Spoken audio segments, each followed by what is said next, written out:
Let's start a conversation about healthy weight for life.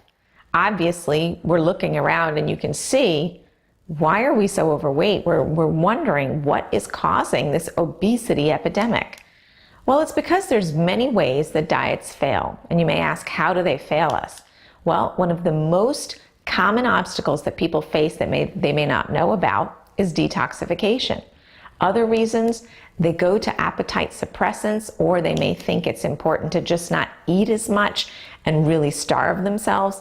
And really the main focus when it boils down to the one piece is that we're really doing weight loss to lose fat instead of losing muscle. What does that mean?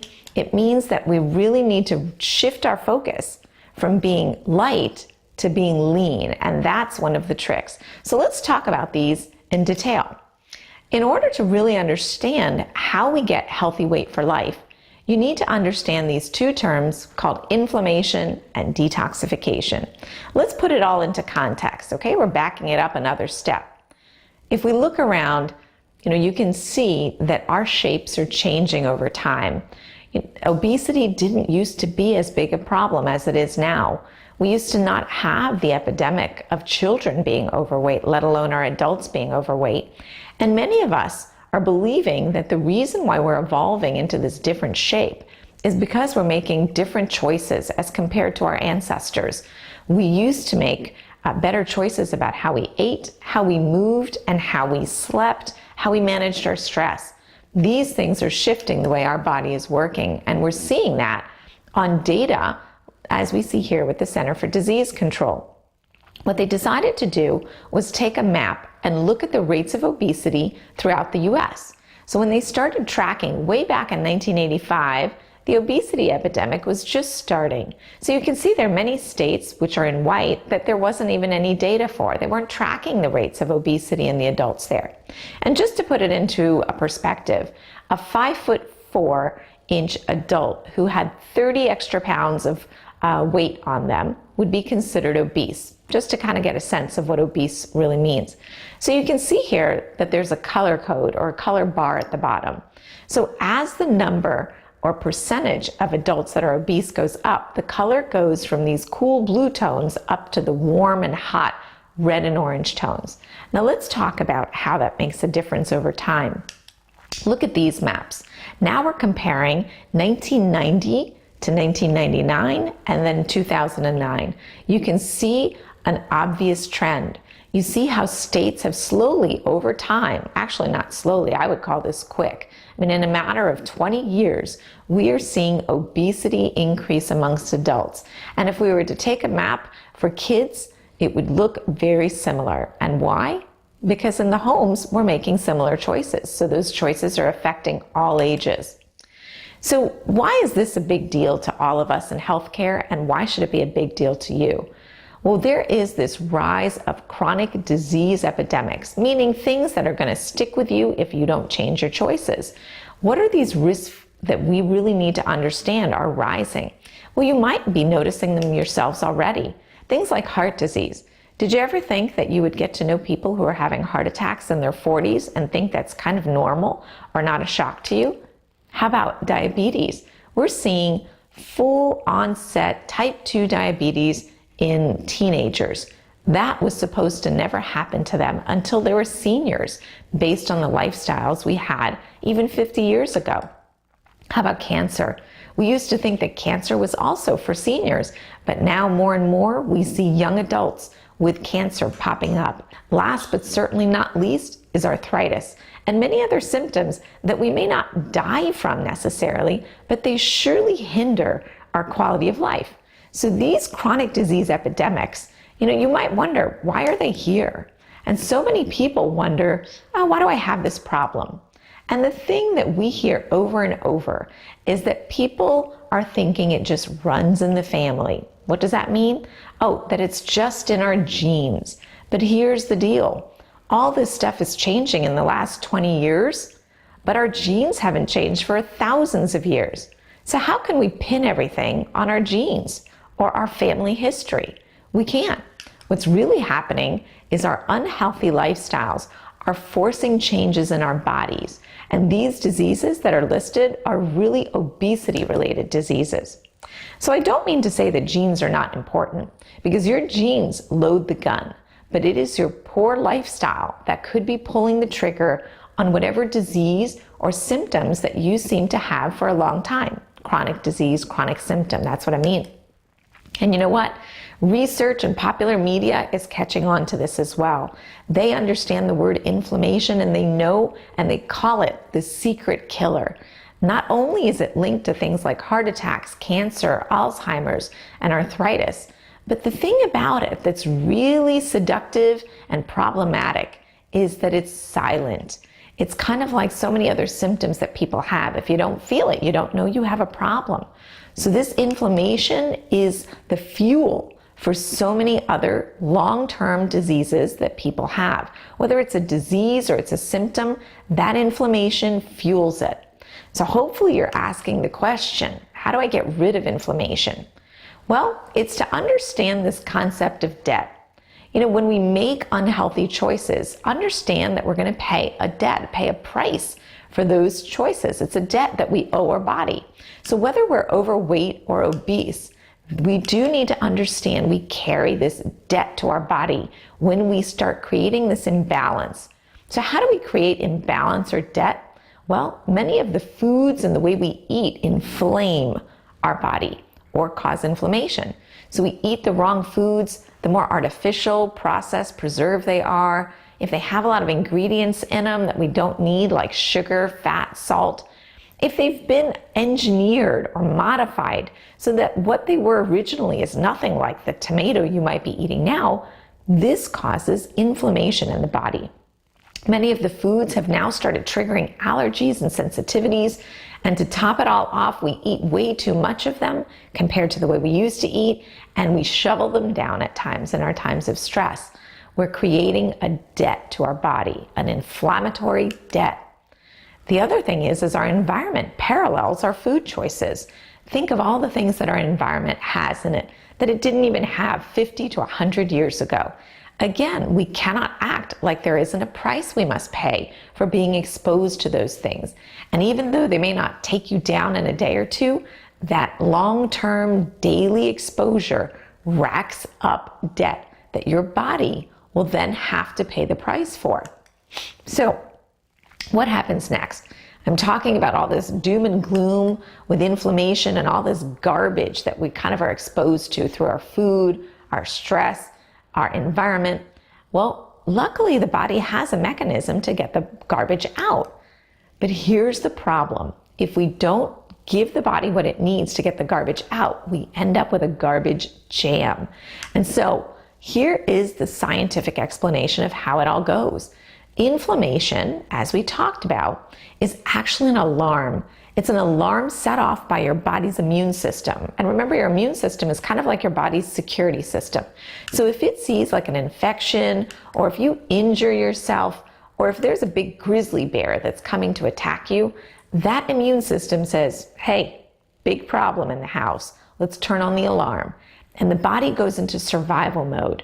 And one of the things it does in survival mode is it likes to store fat. Well, here's the deal. We don't suffer from as many infections like tuberculosis like we used to 100 years ago. We don't get injured and then just stay injured. We actually get to go get that corrected by surgery. And grizzly bears and tigers don't affect us every single day. But things like our cell phones and computers and our kids' soccer schedules, these kinds of things really create this do or die stress in us. And that turns on that inflammation alarm. And what about the food that we eat? It looks so different from what the earth had actually created. And so guess what? That turns on an alarm every single time we eat it. And what about our environment? We talked about all the things that may be toxic, but there are many things we apply on our skin and put in our mouth that have preservatives and chemicals that our body again looks at as enemy, as potential threat. And then we have belly fat, this slowly encroaching kind of thing on our system that the body and immune system say, hey, it doesn't make sense why this thing is trying to take over. Let's render an attack. So again, when any of these things are exposed to that immune system, it turns on that inflammation alarm and you get this production of garbage. So bear with me, we're getting to the point here. When that garbage builds up over time, you have this overflowing garbage can. And as I said, there's a way to get rid of the garbage. So just like a factory, the body will kind of sort or filter your garbage. And if it dissolves in fat, it's going to go to the liver. Okay, so fat-soluble toxins or garbage go to the liver. But if it dissolves in water, it goes to the colon, the kidney, or the skin. Now, you know the guys on the right. You know them because you know that there's holes to the outside for you to poop, to pee, and sweat. And so that's all well and good. If you're drinking water, eating a lot of fiber, you're exercising, you're helpful in getting that body to take that garbage out. Now, your liver does not have a hole to the outside. And so what it needs are a lot of nutrients to be able to convert its garbage into a form that can then dissolve in water. And then the colon, kidney, and skin can then get it out. So are you thinking, maybe I might not be drinking enough water, or maybe I'm not eating enough plants to be able to give my liver what it needs to detoxify. Maybe I'm not moving as much to be able to sweat my garbage out. So could your trash cans be too full? That could be the reason why you're not losing weight. You have to have empty trash cans. Otherwise, you end up with this garbage jam, if you will. And so it's that imbalance, that debt that you still have in the bank account with all this garbage that you may have created. So, lesson number one, why most diets fail? They don't address the detoxification burden or the garbage burden that you've created. Now, here's the next thing that we want to talk about as we bring in the big concept of lifelong weight loss. Most diets don't teach us how to live balanced. They kind of are yo-yo-like. They tell you to live like this for a little bit, you lose your weight, and then you go back to sometimes your old ways. And so the lifelong trick for having healthy weight is to make sure you get that garbage out from all your past debts, but then you've got to make sure you don't incur new debt. And so we have to reduce ways of bringing new garbage in. And that's what we're going to focus in on. Now, one of the ways that many of us decide to try to lose weight may be with appetite suppressants, or we might think it's just a calorie equation. Here's the problem. If all we do is restrict calories and down to an unhealthy level, we actually will promote muscle loss, and we won't have all those nutrients we need to get the body to clean up. So let's specifically talk about appetite suppressants and starvation. First, appetite suppressants. People are interested sometimes in the quick fix. Being overweight or obese can be frustrating, especially knowing that it causes so many other problems. And so that's a perceived benefit that, oh, just get me a pill, it'll control my appetite. But here's the problem. When you use those appetite suppressants, and especially when they're paired up with a very, very low calorie diet, your body says, where's the food? Where's my energy source? And it will actually start using your own muscle for food. You will actually catabolize. You will eat your own muscle. That is not healthy.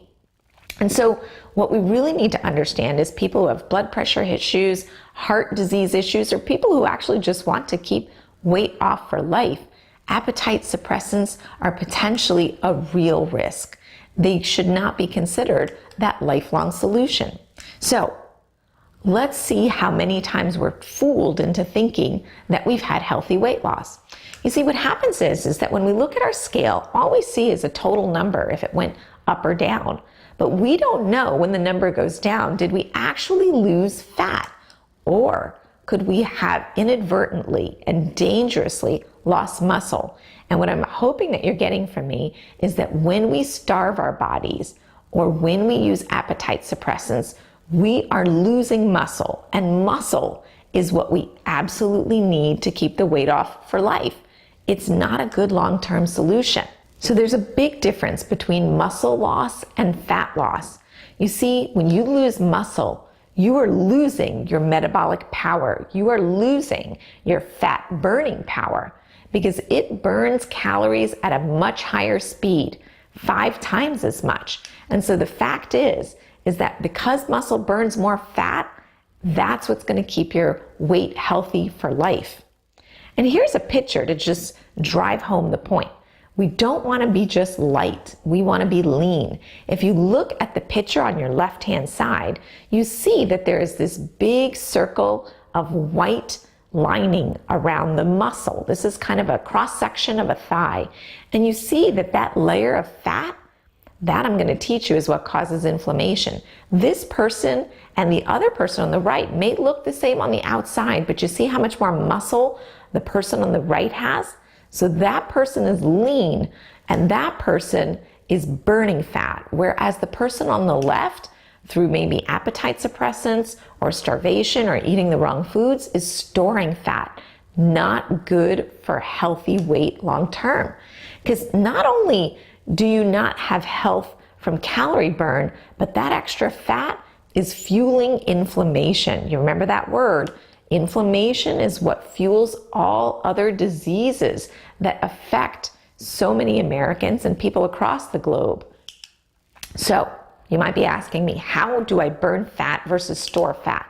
Well, it's quite simple. One of the ways that you can be so powerful in this is to manage your blood sugar. So here's a diagram, and here's the simplicity of it. If your blood sugar goes too high, you store fat. If it drops too low, you store fat. And there is this Goldilocks phenomenon where in the middle, where it's just right, you burn fat. So when you eat foods that are keeping you in that middle zone, you're burning fat all day long. So what you need to know is that all carbohydrates are not created equal. When we're burning sugar/carbs, we need to know that there's good ones and bad ones. So these good carbs that I alluded to, they slowly get digested in your system and they release their blood sugar slow, and there's not so many of them, as you can see with this diagram with the apple. Now let's compare that to a bad carb, like a piece of white bread or maybe some sort of cereal. Now I have a sugary cereal here, but you see how it's all dropping out a bunch of sugar and the speed of the drop is really high? That's what I call a sugar bomb. So foods that are bad carbohydrates tend to release sugar quick, and they tend to release a lot of sugar.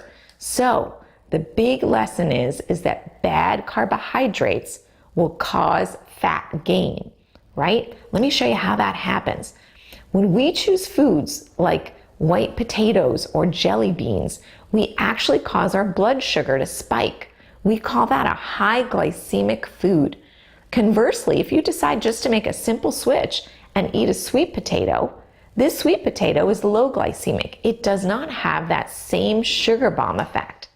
And so this is how it plays out day in and day out based on your choices. Let's say you had a bowl of cereal, and let me tell you, a lot of those healthy cereals actually are high glycemic. So when you eat that, your blood sugar spikes up. You see it's gone up into the wrong zone. So what happens? It turns on an alarm. Insulin comes flooding out and it says, whoa, we can't have you up here. Tells your body, let's get inflamed, let's store some fat, and then it starts to cause your blood sugar to drop. But it drops it too low. And then your body says, whoa, whoa, whoa, we've gone on the other side. Makes you crave food because it doesn't want you to be too low and faint. So what do? You have a healthy granola bar maybe, or one of those fruity yogurts. And so you think you're being healthy, but that too may be high glycemic. And so what happens? Your blood sugar spikes high and quick because you ate high glycemic. Alarm goes off, insulin gets dumped, you store some fat, and then guess what? Blood sugar plummets. Plummets again to where the craving starts. But this time you might say, oh, I don't have time for a snack. And so guess what happens? The craving increases. But your body is in an emergency state here. It knows that if it doesn't get fuel, you are going to pass out, get jittery, get the shakes, feel sick to your stomach. So guess what? Liver comes to the rescue. And that liver dumps a bunch of emergency sugar into your bloodstream. And it's doing that to protect you from fainting. But it causes that spike again. Or you may think, I've been so good, let me have a little candy bar. And that makes you, again, spike up the blood sugar, whether it's your liver or that candy bar. You get that spike, the alarm, and so on and so forth. So here's the problem. You're constantly in the store fat zones. You see, what happens is that when you eat foods that cause your blood sugar to spike and crash, you cause fat storage. And you remember, fat storage causes inflammation. And if you have inflammation ongoing or chronic, as we say in medicine, that is what leads to so many diseases that we had shown.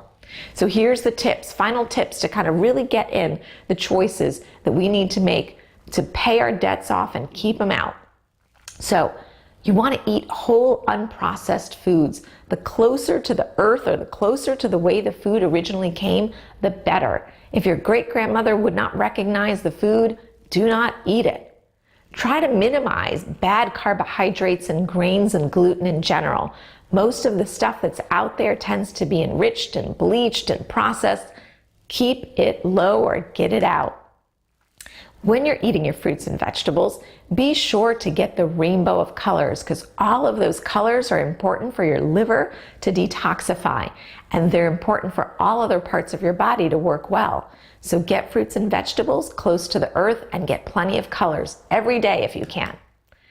Eat good fats. Fat is not bad, but the right kinds of fats are essential. So eating nuts and seeds and certain fish like salmon and mackerel and having good healthy oils as part of a balanced diet has been shown to be very helpful for healthy weight for life. And of course, let's not starve. Don't starve all day and then inhale a big dinner and then go to bed. It's not natural. It's not healthy. You want to space out your meals. And like I talked about, let's not be so stressed when we're eating, because your mindset actually turns on inflammation. If you're stressed while you're eating, you are going to more likely store it as fat. So try to be relaxed. Slow down, turn off the TV, stop looking at your cell phone when you're eating, and just be present. Because here's the deal. Everything I've talked about is going to help you, but nothing will work unless you do. And so the issue really is for most of us, not that we don't know what to do, but how do we get there? And we may think it's a matter of willpower, but really it's a matter of want power. How much do you want healthy weight? How can you help yourself get better? Ask your questions. Figure out which foods could be good for you or bad for you. Start resolving your debt. Make sure that when you're going for healthy weight, that you're going to be lean, because you want to be healthy inside and out and keep up these great habits to make it lifelong. I am so proud that all of us are making efforts to be healthier. We recognize that it's a change that needs to come about so that ourselves, our children, and future generations have an opportunity to be happy and healthy in the best of ways. Take care and good luck.